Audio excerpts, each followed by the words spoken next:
ప్రియమైన వల్ల ప్రార్థనతో మరి నాటి వాక్యంలోనికి వెళ్ళిన మీ అందరూ జాగ్రత్తగా దేవుడు మనకిచ్చిన ఈ మంచి సమయాన్ని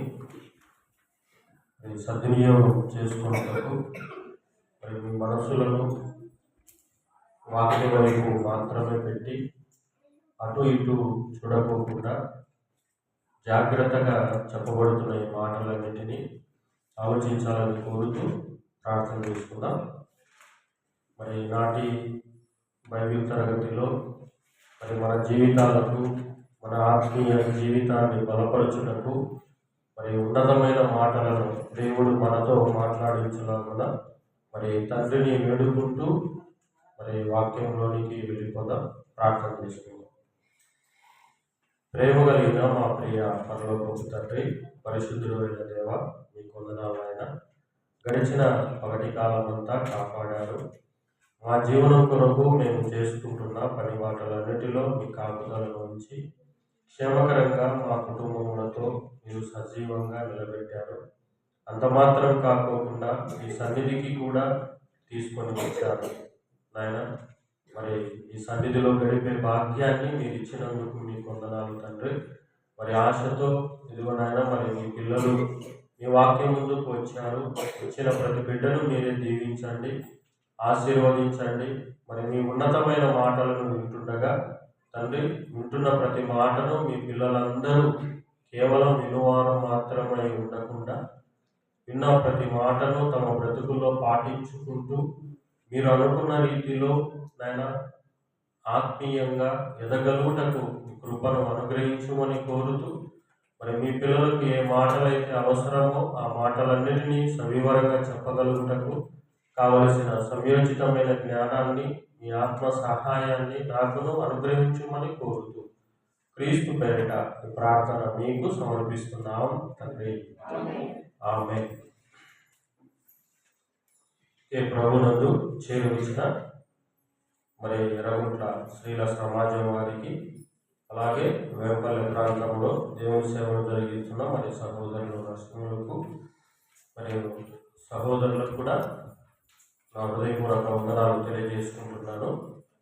ఓకే ప్రేమైన వల్ల మరి శుక్రవారం మరి దేవుడు మనకు ప్రేమించి ఈ 2026వ సంవత్సరంలో మరి చివరి శుక్రవారం మరి 2 క్లాసులు మనకు లేవు.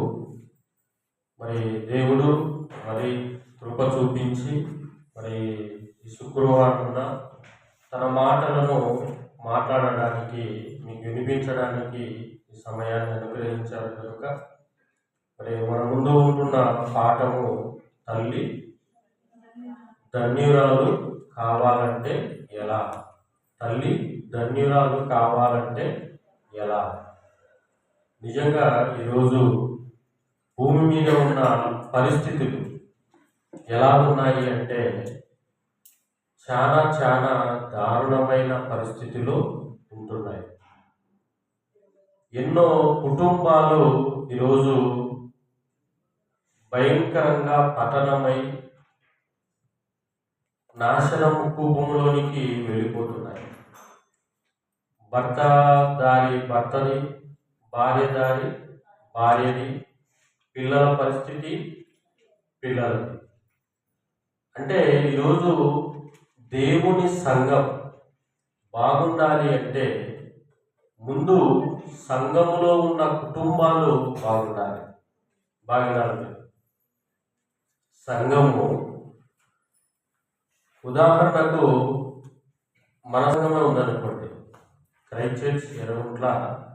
మన సంఘము దేవునికి నచ్చినట్టుగా ఉండాలి అన్నా, దేవుడు మన సంఘాన్ని చూసి ఆనందపడాలన్నా ఎప్పుడు అది అవుతుంది అంటే సంఘములో ఉన్న మన కుటుంబాలు అన్నీ మనము దేవుడు అనుకున్న రీతిగా బ్రతికితేనే సంఘానికి ఆ ఘనత వస్తుంది.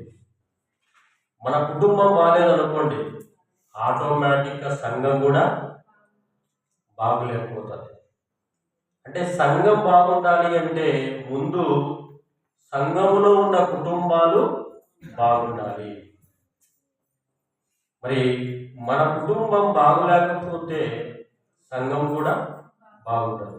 కాబట్టి జాగ్రత్తగా మన కుటుంబాలను మనము సరిచేసుకుంటూ ఎల్లప్పుడూ మన కుటుంబాన్ని 1000 కళ్ళతో అంటారు చూడండి, 1000 కళ్ళతో కాపాడుకోవాలి.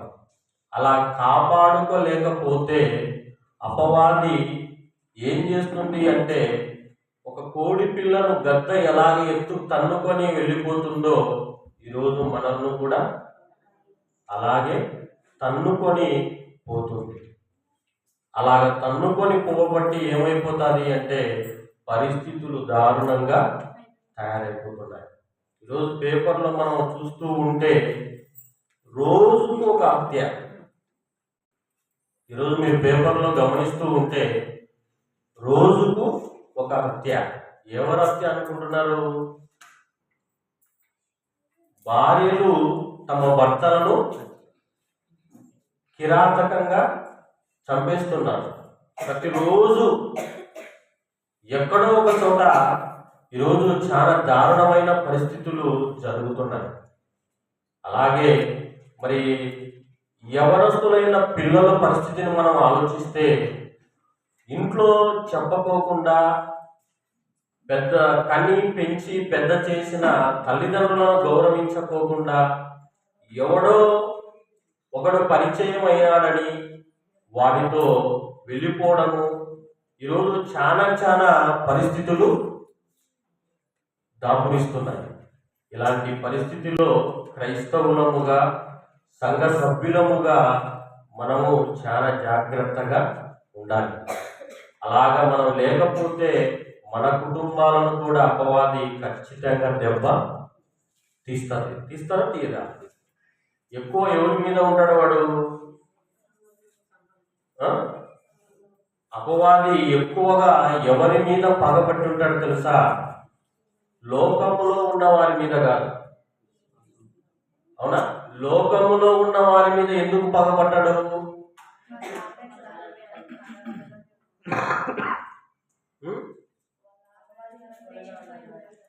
లోకములో ఉన్న వారి మీద ఎందుకు పగ పట్టడంటే, ఆల్రెడీ లోకము ఎవరి చేతిలో ఉంది? అపవాది చేతిలోనే ఉంది.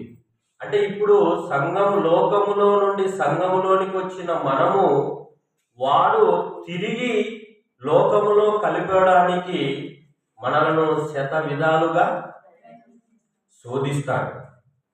ఏమండి? శోధించాడా? శోధిస్తాడు. ఈరోజు నిజంగా ఆ శోధనలను మనము నెగ్గితేనే దేవుని పిల్లలము అవుతాం, స్వర్గానికి వారసులము అవుతాం ప్రియమైన వాళ్ళ. కనుక మరి స్త్రీలుగా మీరు చాలా జాగ్రత్తగా ఉంటూ ఒకవైపు మీ ఆత్మలను, మరొక వైపు మీ భర్తల ఆత్మలను, మరొక వైపు మీకు ఇచ్చిన గర్భఫలాలను రక్షించుకోవడంలో ఎంత బాధ్యత ఉందో మీరు ఆలోచించాలి. అవునా? చాలా బాధ్యత దేవుడు మీ చేతుల్లో పెట్టాడు. అలాంటి బాధ్యతను మీరు ఏమాత్రం చేయి జారి విడిచిన కుటుంబమే తలకిందులు అవుతుంది. అవునరా కాదంటారా? కాబట్టి అలా తలకిందులు కాకోకుండా ఉండడానికే మనకు ఒక మంచి ఆయుధాన్ని దేవుడు ఇచ్చాడు. అదే వాక్యం. అలాగే సహవాసం. ఈ సహవాసంలో ఉంటూ ఈ వాక్యాన్ని మనం నేర్చుకుంటూ ఉంటే మన కుటుంబానికి మనకు ఎలాంటి పరిస్థితి వచ్చినా నిలబడడానికి మనకు అవకాశాలు ఉంటాయి ప్రేమ వల్ల. కాబట్టి అందుకనే ఏమాత్రం మనము సమయం దొరికినప్పుడల్లా, సహవాసం ఉన్నప్పుడల్లా మనం గడుపుతూ వస్తూ ఉంటే మన ఆత్మీయ జీవితం ఎంతో గొప్పగా ఉంటుంది. ఈరోజు చాలా మంది దేవుని దగ్గరికి రారు. అవునా? చాలా మంది దేవుని దగ్గరికి రారు. ఎందుకు రారు? లోకంలో మనం ఆలోచిస్తే దేవుని నమ్మిన వారు ఎక్కువగా ఉన్నారా, నమ్మని వారు ఎక్కువగా ఉన్నారా? ఎవరు ఎక్కువ ఉన్నారు? చెప్పండి, ఎవరు ఎక్కువ ఉన్నారు? నమ్మని వారే ఎక్కువగా ఉన్నారు. అవునా? మరి నమ్మని వారే ఎక్కువ దేవుణ్ణి ఎందుకు ఎక్కువగా నమ్మకున్నారు? దేవుని యొద్దకు ఎందుకు రాలేకపోతున్నారు? ఆలోచించండి. దేవుని దగ్గరకు ఎందుకు రాలేకపోతున్నారు? ఎక్కడైనా చూడండి, మందిరాల్లో కానీ, ఈరోజు క్రైస్తవుల చర్చిలలో కానీ, హైందవుల దేవాలయాల్లో కానీ, అలాగే ముస్లిముల మసీదుల్లో కానీ సంఖ్య తక్కువ ఉంటుంది. అవునా? మరి దేవుని దగ్గరికి ఎందుకు రాలేకపోతున్నారు?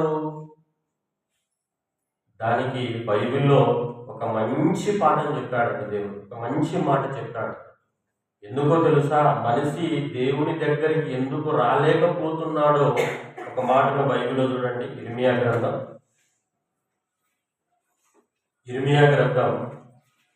2వ అధ్యాయం చూడండి. మీరు కూడా ఒకవేళ దేవుని దగ్గరికి రాలేకపోతే, దేవుని సన్నిధికి మీరు దూరం అవుతూ ఉంటే, ఎందుకు ఒక మనిషి దేవునికి దూరం అయిపోతాడో తెలుసా అనేది కూడా ఈ మాటను బట్టి మనకు అర్థం కావాలి.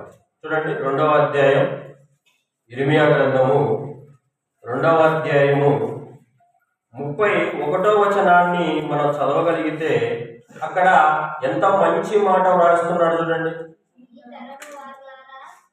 అందరూ జాగ్రత్తగా మరి చదువుతుంటారు. మీరు జాగ్రత్తగా ఈ మాట నోట్ చేసుకోండి. ఈ తరము వారలారా అంటే మనం కూడా వస్తామా రామా? మనం ఏ తరం? ఈ తరమే.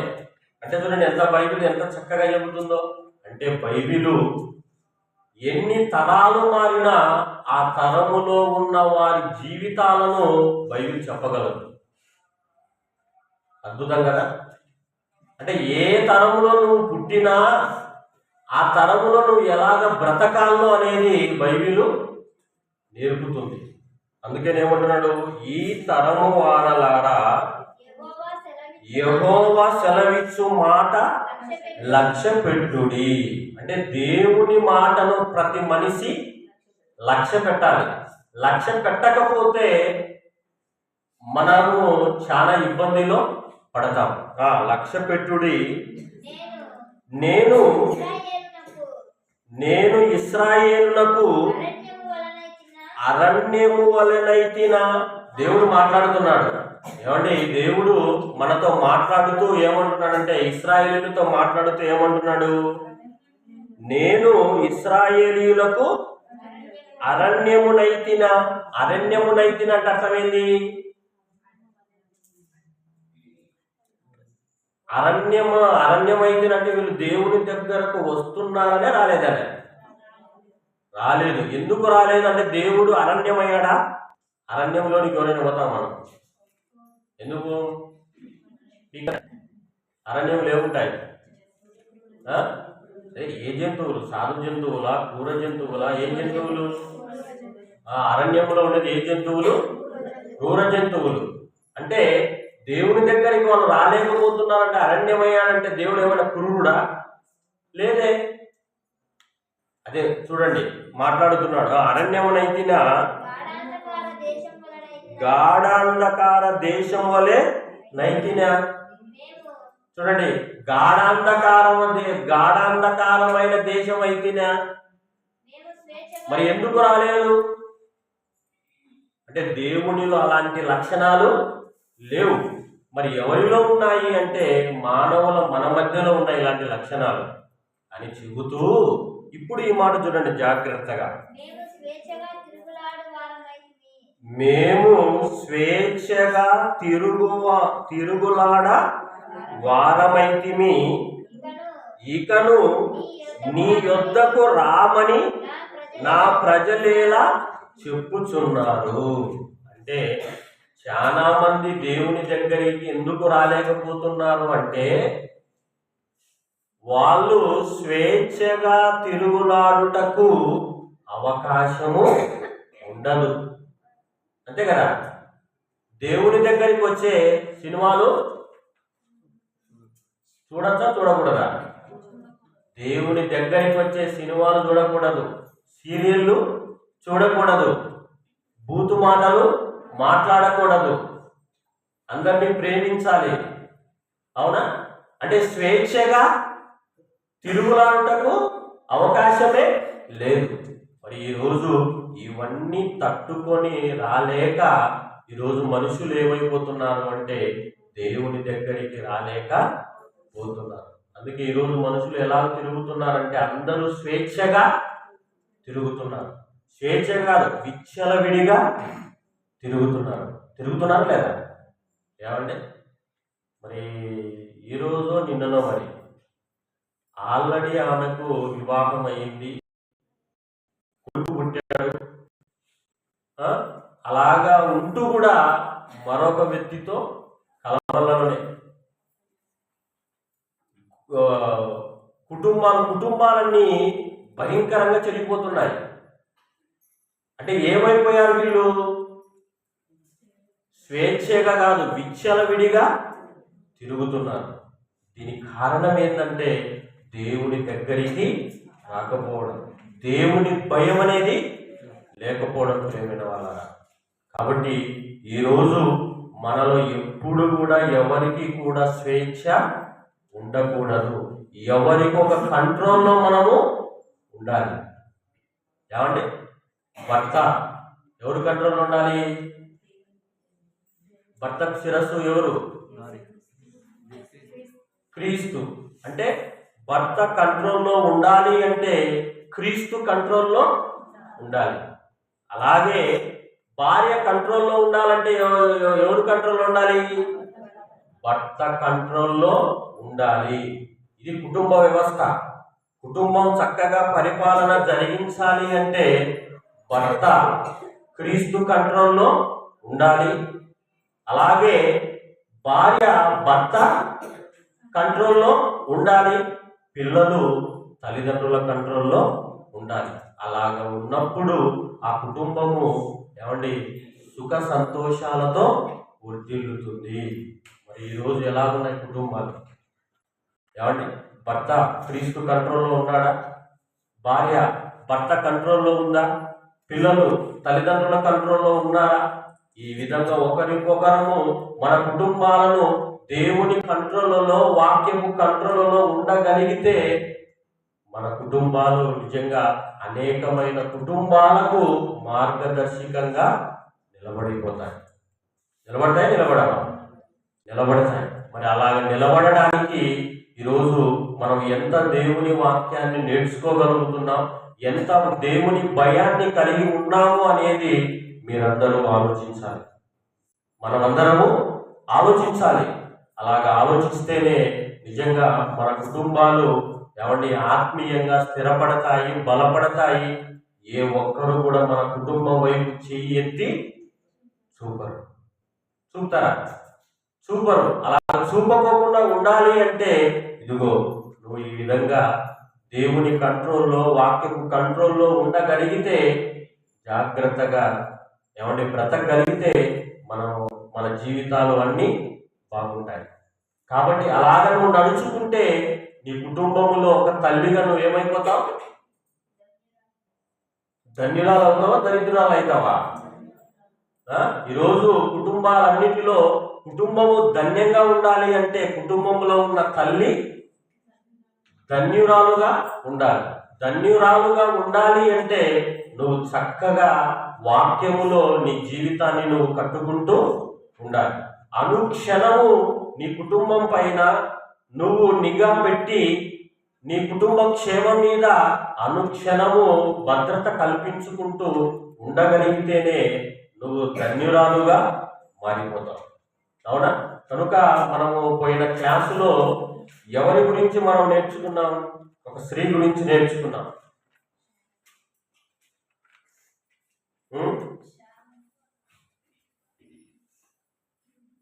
2 వారాలు అయిపోయింది, ఇంకేం గుర్తుంటుంది?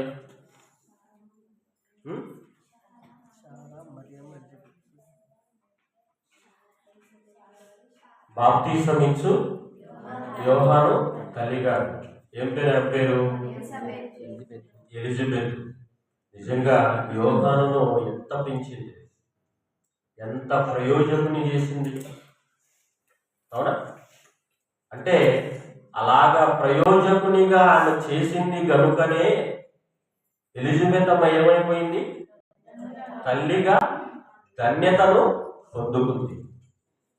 మరి ఈరోజు మీకు కూడా గర్భఫలాలను దేవుడు ఇచ్చాడు. అది ఒకరా, ఇద్దరా, ముగ్గురా? సంఖ్య పెరిగే కొద్ది ఏమైపోతుంది?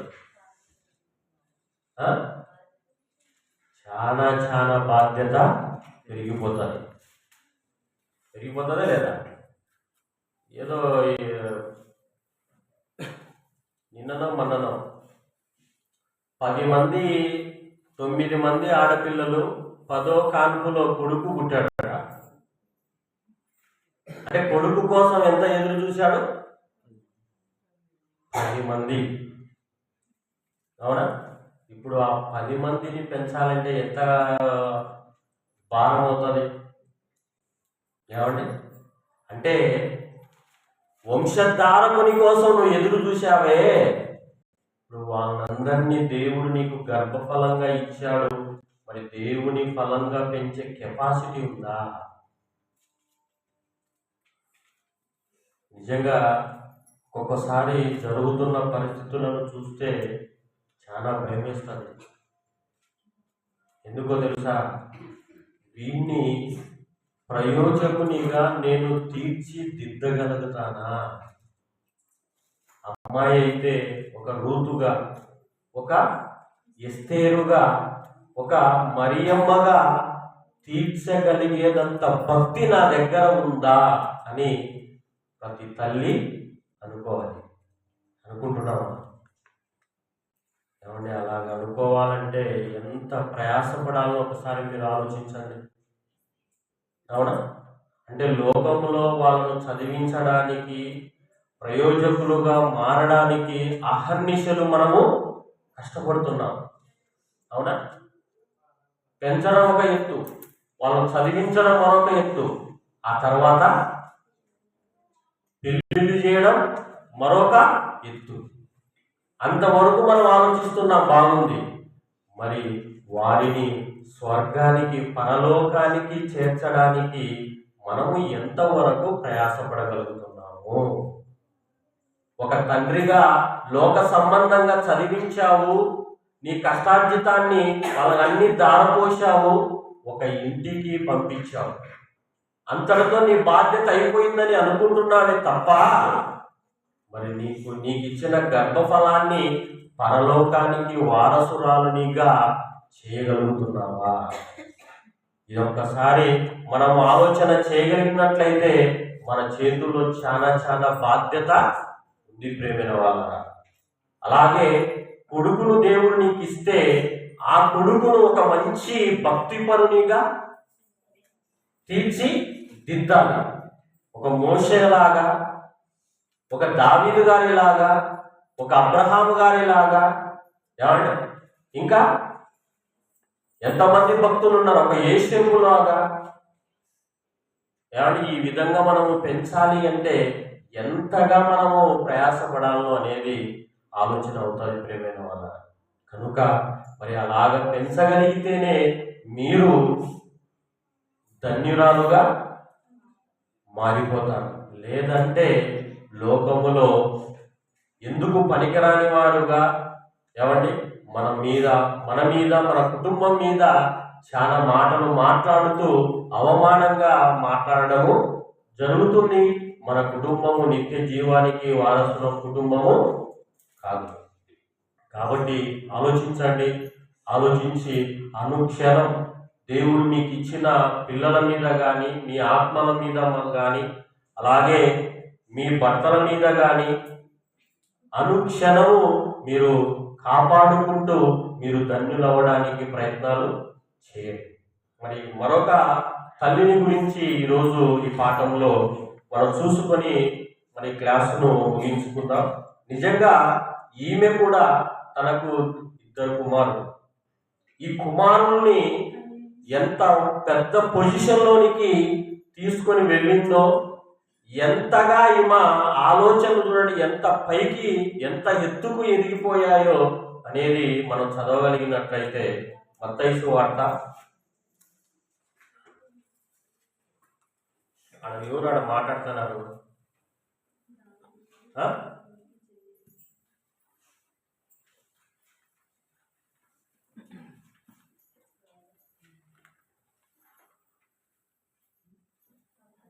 చూడండి, నిజంగా ఈ తల్లికి వచ్చిన ఆలోచన ఎంత గొప్పదో చూడండి. మత్తయి సువార్త 20వ అధ్యాయం తీయండి. మత్తయి సువార్త 20వ అధ్యాయం 20వ వచనం. అప్పుడు జెబెదయి కుమారుల తల్లి తన కుమారులతో ఆయన యొద్దకు వచ్చి నమస్కారము చేసి ఒక మనవి చేయబోగా. అంటే జెబెదయి కుమారుల తల్లి ఎవరు? ఈ జెబెదయి కుమారులు 2 ఎవరుమా? యేసుక్రీస్తు వారి 12 మంది అపోస్తులలో వీరిద్దరు. ఏ పేరు వాళ్ళిద్దరు? యాకోబు, యోహాను. ఓకేనా? మరి వారి గురించి ప్రభు దగ్గరికి వస్తానే ఏం చేసింది? ప్రభువుకు నమస్కారం చేసింది. అంటే విధేయత చూడడానికి. అంటే సేవకుల దగ్గరికి రాగానే, ఒక దైవజనులు రాగానే, ఒక ధన్యురాలుగా నువ్వు ఉండాలి అంటే నువ్వేం చేయాలి? వందనాలు చెప్పాలి. అదే కదా. చూడండి, తల్లి తన కుమారుడు ఆయన ఎద్దుకు వచ్చి నమస్కారం చేసి ఒక మనవి చేయబోగా. ఏ మనవి చేసింది? ఈ రోమా సామ్రాజ్యంలో నా 2 కొడుకులకు ఒక జాబ్ ఇప్పి ప్రభు అని అనలేదు. అవునా? అనలే. ఆమె ఎలాంటి మనవి అడుగుతుంది చూడండి. నీవేమి కోరుచున్నావని ఆయనను అడిగాను. అందుకామె చూడండి ఎక్కడికి స్పాట్ పెట్టిందేమా? నీ రాజ్యమందు ఈ నా 2 కుమారులలో. ఆమె చదువుతుంది కదా, మళ్ళీ మీరు ఎందుకు చదివేది?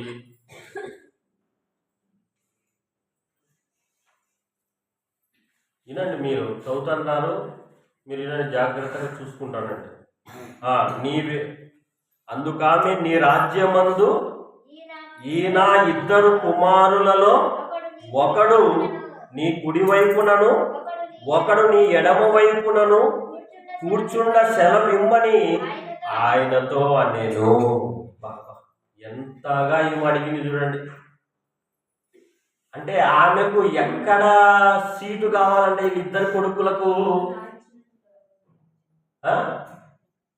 పరలోకములో యేసుక్రీస్తు కిరువైపులా ఒక పక్క యాకోబు, ఒక పక్క యోహాను ఉండాలని కోరుకున్నది. అంటే నిజంగా ఆమె ఆలోచన చూడండి ఎంత ఎత్తుకు ఎదిగిపోయిందో. అంటే భూమి మీద నా కుమారులు ఎలాగున్నా పర్వాలేదు, వాళ్ళు జాలర్లా, మున్సిపాలిటీలోనా, మరి ఏదున్నా పర్వాలేదు ప్రభువా, కానీ వాళ్ళు మరణించిన మరుక్షణమే వాళ్ళకు స్థానం ఎక్కడ ఇవ్వాలి? నువ్వు పరలోకములో నీ పక్కనే ఉండాలి. అంటే మిగతా వీళ్ళ మంది వాళ్ళు ఏమైనా పోని, నా కుమారులు మాత్రం నీ కుడి పక్కన నీ ఎడమ వైపున ఉండాలని కోరుకుంటుంది. అంటే నిజంగా ఎంత ధన్యురాలండి. మరి ఇలాంటి ఆలోచనలు భూమి మీద మనకు ఉన్నాయా? ఉన్నాయా లేవా? ఎక్కడున్నాయి చెప్పండి. నా కొడుకులను, నా కూతుర్లను ఇంత ప్రయోజకులనుగా నేను చెయ్యాలి, ఒక మంచి సేవకుడిగా, ఒక సేవకురాలిగా, ఒక మంచి ఉపదేశకునిగా, ఒక దేవుని పనిలో నా కుమారుడు కష్టపడాలి ఏమండి అని ఎంతమంది ఈరోజు సంఘంలో ఉన్న వాళ్ళు ఆలోచిస్తున్నారు చెప్పండి. అంటే మరి ఈ జబదయి కుమారుల తల్లిని మనం మార్గదర్శకంగా మనం తీసుకుంటే నిజంగా తన కుమారులను ఎంతగా ఉండాలని ఆలోచించింది, అంతగా ప్రభువు కొరకు ప్రభువుతో ఉండేటట్టు తమ జీవితాలనే ప్రభువుకు వాళ్ళు ఏం చేశారు, అంకితం చేశారా లేదా ఏమండి? నిజంగా యాకోబు ఏమైపోయాడు, హతసాక్షి అయిపోయాడా లేదా? అంటే వాళ్ళకు ప్రభువు వైపున కూర్చునే కెపాసిటీ ఉంది అంటారా లేదంటారా? ఉందా? ఉంది. చూడండి, అందుకు కింద ఏమంటున్నాడు చూడండి, సెలవిమ్మని నేను అందుకు యేసు మీరేమి అడుగుచున్నారో అది మీకు తెలియదు. అంటే తెలియకపోయినా వీళ్ళు దేని మీద ఆశ పెట్టుకుంది, మా పరలోకం మీద. అది ప్రభువు ఇరుపక్కల కూర్చున్నారనే ఆలోచన. మరి ఈరోజు ఏమండి, మన కుటుంబంలో ఒక తల్లిగా, ఒక తండ్రిగా మన బిడ్డలను ఏ పొజిషన్లో ఉండాలని మనం ఆలోచిస్తున్నాం చెప్పండి. ఇచ్చిన ఒక కొడుకును నువ్వు వాడిని సక్రమంగా నీ కళ్ళ ఎదుట ఉండాలరా, నువ్వు నాకు దూరం అయిపోతే ఏ దురలవాట్లకు, ఏ చెడు దాంట్లకు నువ్వు బానిస అయిపోతావో, నాకు దక్కకోకుండా పోతావో అని ఏమండి ఎంతమంది పరితపించిపోతున్నారు. ఇటు కుటుంబాన్ని పోషించుకోవాలని, కుటుంబాన్ని కాపాడుకోవాలని ఏమండి ఎవరి దారిన వాళ్ళు వెళ్ళిపోతున్నారు. ఏమండి ఈరోజు అలాగ వెళ్ళిపోవడం అంటే ఏమైపోతుందంటే చెల్లా చెదురైపోతున్నారు. అలాగ చెల్లా చెదురైపోబట్టి ఏమైపోతున్నారు అంటే కుటుంబాన్ని పోషించాలి అని భర్త ఏమండి భార్యను, పిల్లలను కాపాడుకోవాలా, వాళ్ళను పోషించాలని వీళ్ళకు దూరంగా వెళ్ళిపోతే భర్త, ఈమె ఇంటి దగ్గర ఏమైపోతుంది,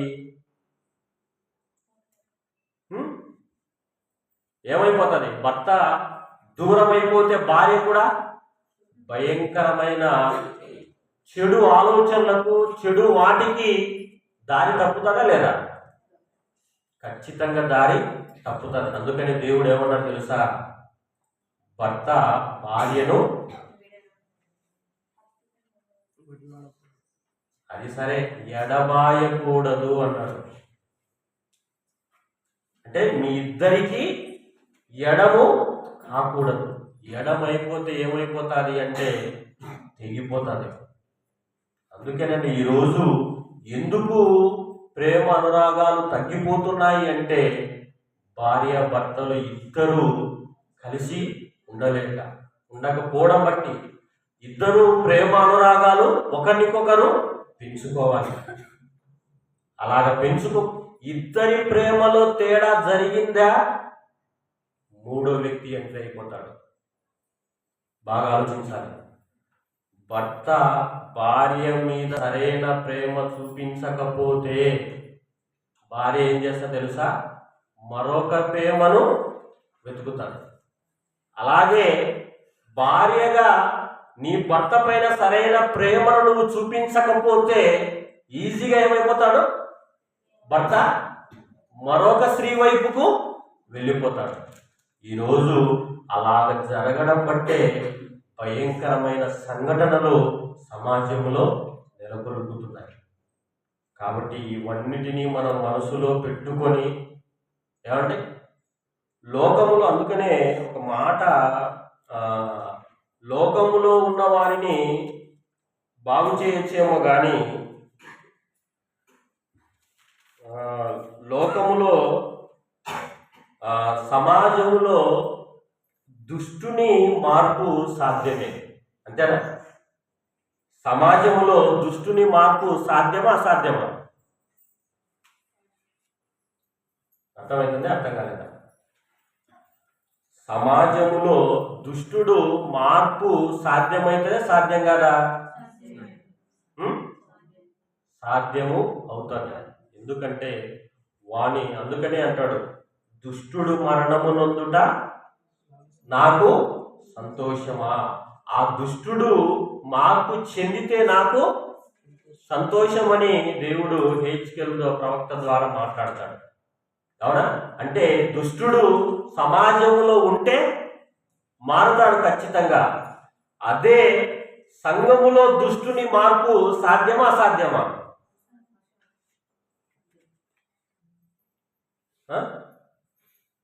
సంఘములో నువ్వు దుష్టునిగా ఉంటే ఏం మారుతావు? నువ్వు ఏమి మారడం. అందుకని దేవుడు ఏమన్నాడు? ఒకసారి వెలిగింపబడి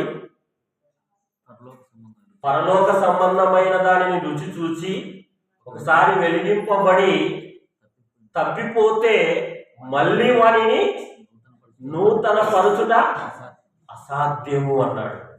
అంటే సంఘములో నువ్వు వచ్చి మారాలే తప్ప దుష్టునిగా నువ్వు ఉండకూడదు.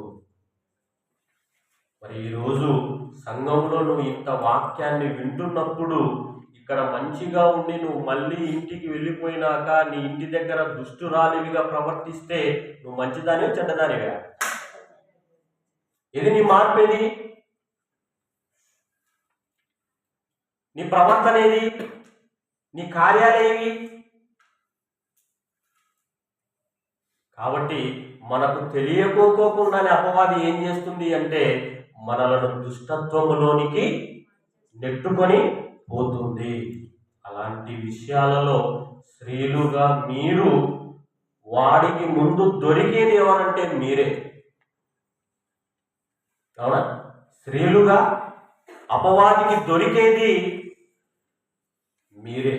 అలా ఉన్నప్పుడు ఎంత మెలకువగా మీరు ఉండాలో అనేది మిమ్మల్ని మీరు పరీక్షించుకోవాలి. కనుక అందుకే ఏమంటున్నాడు మన పాఠంలోనికి, అందుకో యేసు మీరేమి అడుగుతున్నారో అది మీకు తెలియదు, నేను త్రాగబో గిన్నెలోనిది మీరు త్రాగగలరా అని అడుగగా వారు త్రాగగలమనిరి. త్రాగలరా? ప్రభు వారి తాగి గిన్నెలోని త్రాగలరా? వాళ్ళు ఏంది త్రాగలరు? గిన్నెలోది ఆశం కాదు. ఆశం మనం తాగుతాం, బిర్యానీ తింటాం, అవునా? కానీ ఏం తాగాల వాళ్ళు? యేసుక్రీస్తు ఏం తాగుతున్నారు? అడుగగా వారు త్రాగలమని ఆయన మీరు నా గిన్నెలోని త్రాగుదురు గాని నా కుడి వైపునను నా ఎడమ వైపునను కూర్చున్న నిచ్చుట నా వశమున లేదు. నా తండ్రి చేత ఎవరికి సిద్ధపరచబడేనో వారికి అది దొరుకునని చెప్పాను. అంటే వీళ్ళిద్దరు ఎంత పొజిషన్లోకి వెళ్ళిపోయారు అంటే యేసుక్రీస్తు వారు అనుభవించేంత శ్రమలు అనుభవించడానికి కూడా వీళ్ళు సిద్ధపడ్డారు. అంటే వాళ్ళు అనుభవించగలరా? ప్రభువే అన్నాడు కదా, ఏమని? ఆయన మీరు నా గిన్నెలోనిది త్రాగుదురు కానీ, అంటే నేను పడేంత శ్రమలు మీరు పడతారు, కానీ నా పక్కన కూర్చునే అవకాశము నా చేతుల్లో లేదు అన్నాడంటే ఏమంటే ఆమె తల్లి తన కుమారులను ఎంతగా దేవుని కోసము పెంచిందో చూడండి, ఆలోచించండి.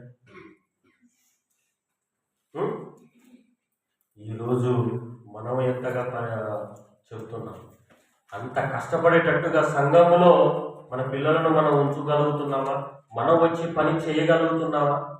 ఆలోచించండి. ఈరోజు మనం చేస్తేనే రేపు మన పిల్లలు వచ్చి చేస్తాడు. అవునా? ఇప్పుడు నర్సింగులు చేస్తున్నాడు కాబట్టి వాడు కీర్తిస్తుందా? చేస్తున్నాడు. అవునా?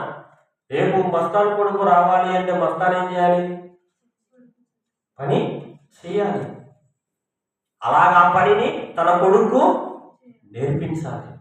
అలాగ ఒకరికొకరు మనం నేర్పించగలిగితేనే ఏమైపోతారు అంటే మన తరం దేవునిలో ఒకరికొకరంగా వస్తారా? రారా? మనమే రాకపోతే వాళ్ళు ఎట్టొస్తారు?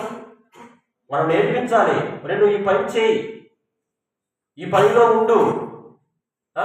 జబదయి తల్లి అలా ఉంది కనుకనే ఆమె ప్రభుతో అంతా తిరుగుతుందా లేదా? పరిచర్యలో తిరుగుతుంది, ప్రయాసపడుతుంది. ఒకవైపు భర్తకు చెప్పుకుంటుంది, భర్త ఏమనుకోకుండా.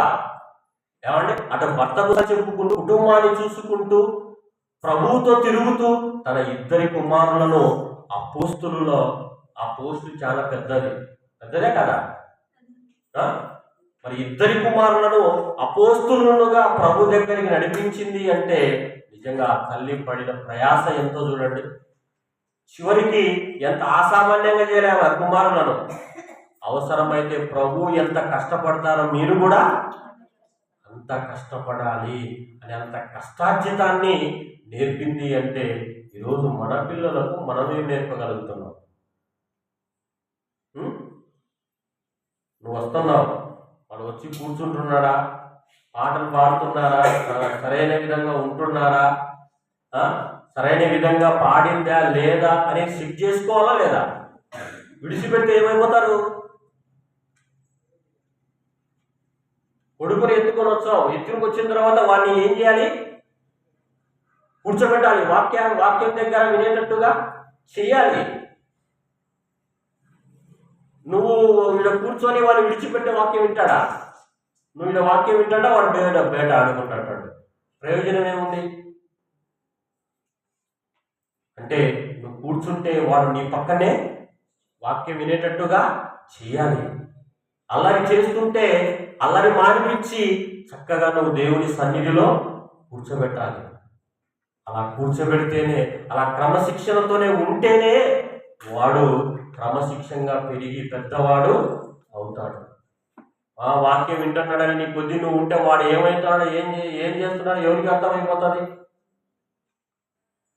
కాబట్టి తల్లిదండ్రులుగా మీరు ఈడ వాక్యంలో కూర్చుంటే మీ పిల్లలు కూడా మీ దగ్గర ఉండేటట్టు చూసుకోవాలి.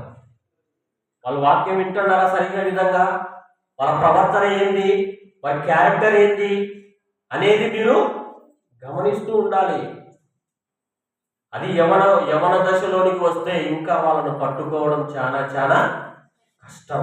ఎందుకంటే వారి శరీరములో జరిగే ప్రక్రియను బట్టి వాళ్ళను కంట్రోల్ చేసుకోవలసిన బాధ్యత వయసుకు వాళ్ళకు లేదు, తల్లిదండ్రులుగా మీకు ఉంది.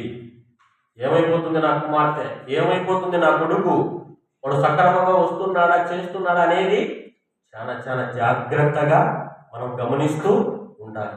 అలాగ లేకపోతే ఏమైపోతుంది అంటే మనకు అవమాన పాలు అయిపోతాయి. కాబట్టి ప్రేమైన దేవుని వాళ్ళారా, మరి జబదయి కుమారుల తల్లి ధన్యురాలు అయిందా కాదంటారా? ఖచ్చితంగా ధన్యురాలు అయిపోయింది. ఎందుకంటే తన ఇద్దరి కుమారులను ప్రభువుతో పాటి అపోస్తులుల హోదాలో పెట్టింది. చివరికి పరలోకములో ప్రభువుతో పాటు ఉండేటట్టుగా అంత ఆలోచించిందంటే ఆమె భక్తి ఏ స్థాయికి చేరిందో ఒకసారి మనమందరం ఆలోచించాలి. కనుక మీరు ఆలోచించండి. అలాగా ఆలోచించడానికే ఈరోజు మనము ప్రతి శుక్రవారము ఈ బైబిల్ తరగతిని ఎందుకు పెట్టుకున్నాము అంటే ఏదో టైంపాస్ కాదు. మరి మీరు వచ్చినందుకు కూడా, మీ కుటుంబాలను వదిలిపెట్టి మీరు వచ్చినందుకు కూడా మీకు ఇది ఉపయోగపడాలి. అలా ఉపయోగపడి మీరు ఏం చేయాలి అంటే ధన్యురాలుగా అయిపోయి లోకంలో ఉన్న దరిద్రులను వాక్యమును చెప్పి ధన్యులుగా చేయాలి. ఆ ధన్యులుగా చేయడానికే రేపు ఫిబ్రవరి 14వ తేదీ పెట్టబోతున్న లేఖనాల పరిశోధన సదస్సు. ఎందుకు ఈ మన దగ్గర డబ్బులు ఉన్నాయా? లేవే. మనం పని చేసుకుంటే తినాలి, లేకుంటే లేదు. అన్ని మన కుటుంబాలన్నీ కూడా అంతే. మన అలాంటిది ఇంత విలువను పెట్టి, ఇంత ఖర్చు పెట్టి మనము ఆ సెమినార్ నిర్వహిస్తున్నామంటే దానివల్ల ఒక ఆత్మనైనా మనము కాపాడుకోవాలి. అంతే కదా. ఒక్కరినైనా కొత్త వారిని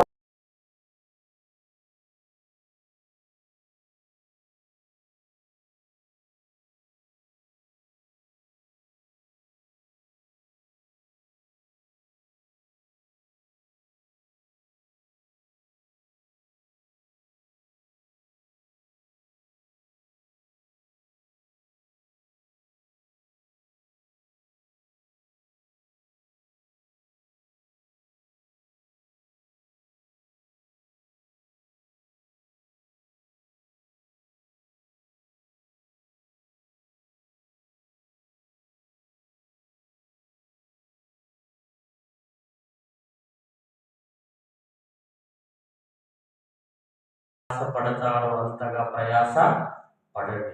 ఒకవైపు ఇలాగ ప్రయాస పడండి, అలాగే మరొక వైపు మీ కుటుంబాల పైన, మీ ఆత్మల మీద, మీ పిల్లల మీద అనుక్షణం కన్ను వేస్తూ వారిని ప్రయోజకులుగా దిద్దుకుంటూ ముందుకు వెళ్ళవలసిన బాధ్యత మీ అందరి మీద ఉంది. కనుక తల్లి ధన్యురాలు కావాలి అంటే ఇప్పుడు ఎవరిని చూడాలి? జబదయి కుమారుల తల్లి. మరి ఆ తల్లి తన కొడుకులను అలాంటి పొజిషన్లోకి తెచ్చింది కనుకనే ధన్యురాలు అయ్యింది. ఇప్పుడు మరి మీరు కూడా అలాంటి ధన్యురాలను కావాలి.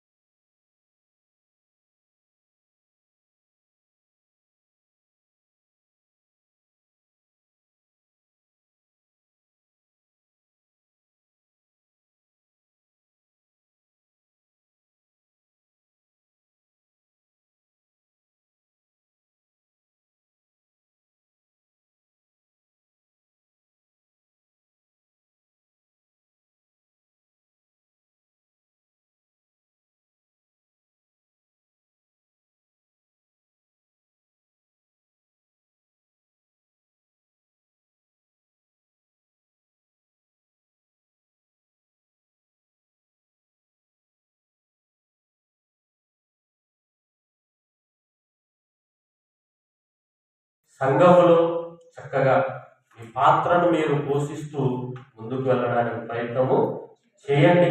అలాగే మరి ఫిబ్రవరిలో జరగబోయే ఆ లేఖనాల పరిశోధన సదస్సుకు అనేక మందికి తెలియజేయండి. అనేక మంది స్త్రీలను, ఈరోజు స్త్రీలే అపవాదికి ఆయుధాలు. ఎవరా అపవాదికి ఆయుధాలు? ఎవరు? స్త్రీలే. మరి అలాంటి స్త్రీలను మీరు ఏం చేయాలంటే అనేక మందికి తెలియజేసి వాక్యాన్ని చెప్పి వారిని దేవునికి సహకారులుగా, దేవుని పనికి ప్రయోజకులుగా మీరు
పరిశుద్ధంగా ధన్యులుగా కుటుంబాన్ని కట్టుకుంటూ మీరు వారికి ఇచ్చిన గర్భఫలాలను మీ ఫలాలుగా పెంచుకునే వారుగా మరి మీ పిల్లలందరూ ఉండగలిగే భాగ్యాన్ని ప్రసాదించండి.